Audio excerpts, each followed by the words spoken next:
kata singkat cerita.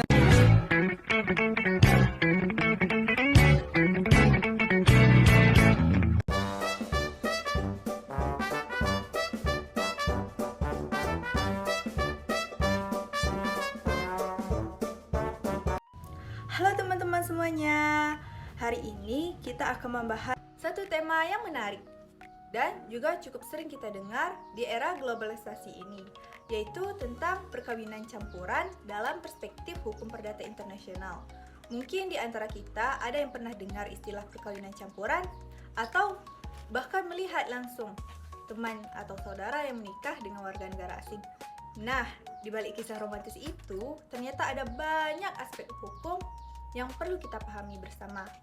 Apa itu perkawinan campuran? Secara sederhana, perkawinan campuran adalah perkawinan antara dua orang yang berbeda kewarganegaraan. Misalnya, seorang perempuan Indonesia menikah dengan pria asal Amerika, Jepang, atau Malaysia. Maka itu disebut perkawinan campuran. Hal ini diatur dalam pasal 57 Undang-Undang Nomor 1 Tahun 1974 tentang perkawinan yang menyebutkan bahwa perkawinan campuran ialah perkawinan antara dua orang yang di Indonesia tunduk pada hukum yang berlainan karena berbeda kewarganegaraan. Jadi, yang membedakan bukan agamanya, tapi kewarganegaraannya. Bagaimana hukum mengatur perkawinan campuran? Teman-teman, karena ini melibatkan dua negara, maka masalahnya nggak sesederhana pernikahan biasa. Di sini, hukum perdata internasional berperan, yaitu hukum yang mengatur hubungan antar individu dari negara yang berbeda. Dalam hukum internasional, ada beberapa prinsip yang penting yang perlu kita tahu. Yang pertama, asas nasionalitas seseorang tunduk pada hukum negara sendiri. Dua, asas teritorialitas seseorang tunduk pada hukum negara tempat ia berada. Tiga, asas lex loci separationis, sahnya perkawinan ditentukan oleh hukum tempat perkawinan itu dilangsungkan. Artinya, kalau perkawinan dilakukan di Indonesia, maka hukum Indonesia yang berlaku walaupun salah satu pasangan adalah warga negara asing. Syarat dan prosedur perkawinan campuran. Agar perkawinan campuran sah secara hukum, ada beberapa hal yang harus dipenuhi. Pertama, masing-masing pihak harus memenuhi hukum negaranya sendiri. Jadi, warga asing harus membawa surat keterangan dan kedutaannya bahwa ia tidak sedang terikat perkawinan lain dan boleh menikah. Yang kedua, pendaftaran di instansi resmi. Kalau Islam biasanya di KUA, kalau non-Islam di kantor catatan sipil. Yang ketiga, pelaporan ke pihak imigrasi dan kedutaan supaya perkawinan itu diakui oleh kedua negara dan tidak menimbulkan masalah ke depannya.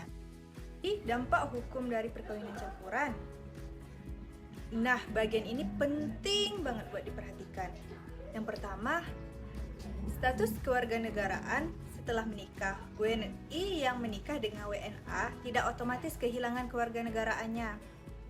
Anak dari perkawinan campuran bahkan bisa memiliki kewarganegaraan ganda terbatas sampai usia tertentu sesuai Undang-Undang Nomor 12 Tahun 2006 tentang kewarganegaraan.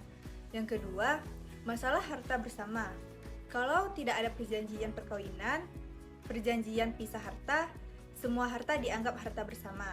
Tapi ingat, WNA tidak boleh punya hak milik atas tanah di Indonesia. Jadi kalau tidak hati-hati, harta bisa jadi bermasalah secara hukum. Yang ketiga, warisan dan perceraian. Kalau terjadi perceraian atau masalah warisan, bisa muncul perdebatan hukum mana yang berlaku, hukum Indonesia atau hukum negara pasangan asingnya. Nah, disinilah peran hukum perdata internasional untuk menentukan hukum mana yang tepat digunakan. Tantangan di era globalisasi. Nah, teman-teman, di zaman sekarang batas antar negara sudah semakin tipis. Media sosial, pekerjaan, dan pendidikan sering mempertemukan orang dari berbagai negara dan akhirnya ada yang berujung di pelaminan. Tapi di balik itu, bahkan tantangan hukum yang muncul, perbedaan sistem hukum, kewarganegaraan anak, pengakuan hukum antar negara, dan persoalan hak kepemilikan harta. Karena itu, sebelum menikah lintas negara, penting memahami aturan hukum kedua negara. Jangan sampai cinta jalan, tapi hukum ketinggalan. Jadi kesimpulannya, teman-teman, perkawinan campuran bukan hanya soal dua hati yang bersatu, tapi juga dua sistem hukum yang harus berjalan. Hukum perdata internasional hadir untuk memastikan bahwa hubungan ini berjalan adil, sah dan terlindungi dari masalah hukum di kemudian hari.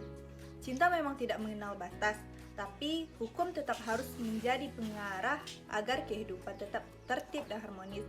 Cinta tanpa pemahaman hukum bisa jadi masalah, tapi cinta yang paham hukum itu baru luar biasa. Demikianlah pembahasan singkat kita hari ini. Semoga menambah wawasan kita tentang bagaimana hukum mengatur perkawinan campuran.